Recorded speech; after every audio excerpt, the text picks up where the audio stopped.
Because the father refused to pay his daughter's $2 swimming lesson fee, the mother decided to sew hats that very night to earn the money her efforts paid for her daughter's first swimming lesson. A month later, her daughter broke the world swimming record. She proudly walked into her husband's store and told him their daughter had set a swimming record. Mother turned away triumphantly as if flaunting her wise decision. This wasn't just a victory for the mother and her daughters.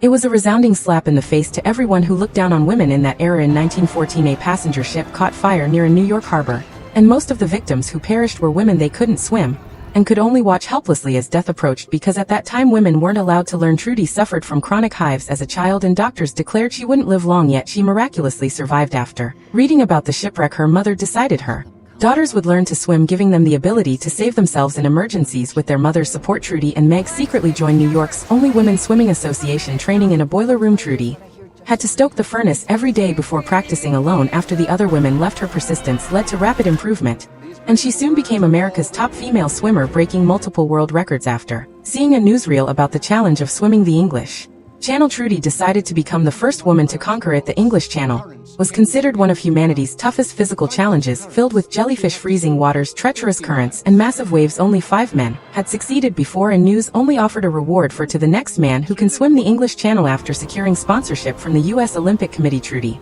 began her first attempt. She was forced to accept Wolf as her coach, a man who had failed 21 times and secretly resented her. When Trudy reached the 7-mile mark, the coach drugged the water, causing her to become ill and be pulled out. News of her failure spread worldwide, and people mocked the idea that a woman could achieve such a feat. But Trudy didn't give up. With the help of a man who had successfully swum the channel before, she secretly prepared for a second attempt. This time Trudy braved swarms of red jellyfish, enduring pain like thousands of hooks scraping her skin. After 13 hours, she hit a strong current and barely moved forward. Her sister jumped into the water to guide her. As night fell, Trudy entered the most dangerous stretch, the shallows, where her escort boat couldn't follow. She had to swim the final 5 miles alone. Her father, fearing for her safety, tried to pull her out, but Trudy firmly insisted it wasn't over. When Trudy lost her way in the shallows, countless women lit bonfires along the shore to guide her. Seeing these flames, she pushed forward with all her strength and finally touched England's coast. Not only had she succeeded, she had done it 2 hours faster than the fastest man. Trudy returned to a hero's welcome with 2 million New Yorkers lining the streets. It was the city's first ever grand parade for an athlete. Through her actions, she proved to the world that women could be anyone and do anything.